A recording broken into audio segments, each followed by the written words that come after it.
Kami po ay pumasok, mangangamay sa City Hall. Mangangamay lang sa mga tao. Ako naman ay pumapasok ako sa miski hindi kaalyado. Tama lang na magkakapakilala tayo sa lahat ng mamamayan ng Taguig. Pumasok ko kami doon at nakataas na ang peace sign ng aking mga kasama. Wala ko kaming dala, polyetos at taytay ang pumasok.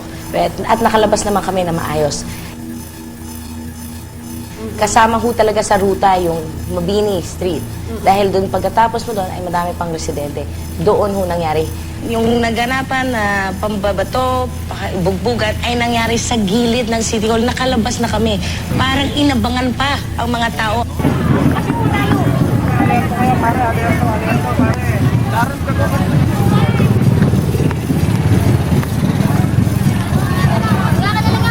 Easy lang ma'am, easy lang po, easy lang.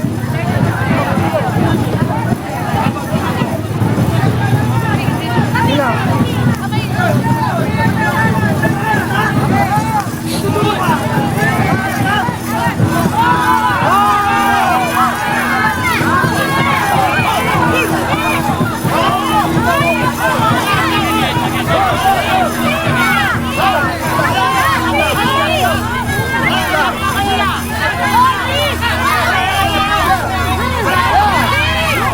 Takbo. Si ma'am. Si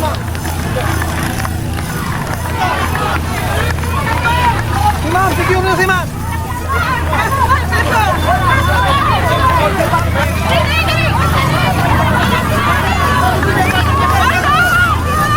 May batuta, merong mga nightstick nila, batuta, at saka bato.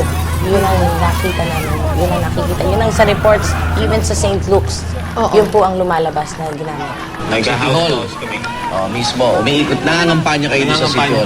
Kumakamay kami, nagpapakilala. Oo. Tapos bigla na lang kumulan ng bato. Yung cameraman ang unang binugbog talaga. Yun ang unang kinuhanan ng camera. At kinuha nila yung camera. Wala ho sa amin yung camera. Nasa poso ko. Wala ho kaming laban sa mga kalalakihan. Puro babae po. Karamihan yung bata at matatanda pa. Katunayan, yung isang matanda namin na supporter ay nasa ospital pa hanggang ngayon. Inadmit po ni Mayor Lani Cayetano, ito po ay mga empleyado ng City Hall. Ang hindi namin rin maintindihan, bakit nakatakip ang mga muka ng mga empleyado ng City Hall.